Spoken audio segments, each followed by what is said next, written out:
सीमाहीन विस्तृत व्यापक महाकाश मु महासागर रे गर्जी उठुथिबा अस्त व्यस्त उर्मी से सागर मध्यर परिवेश जहाँ शांत शांत महाशांत मु भाग्य को दोष देई वेदना को सांकरे धरी अतीतरे समय काटुथिबा झियो मु भाग्य को दोष देई वेदना को सांकरे धरी अतीतरे समय काटुथिबा झियो से भाग्य को आपणे दुख को क्षणस्थायी भावी वर्तमान को उपभोग करुथिबा पुओ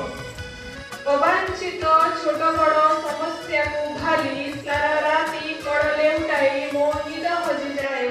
सबु समस्या को बिछड़ा तले चापी सुंदर भविष्यतर गोटे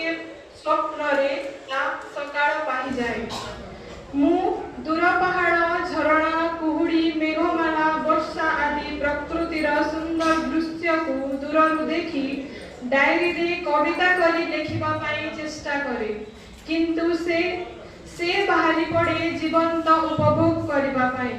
ओ से सुदूर दृश्य गुड़ी को निकटरू स्पर्श करबा पाई प्रयास करे ता मो भीतर फरक बास एतिकी धन्यवाद।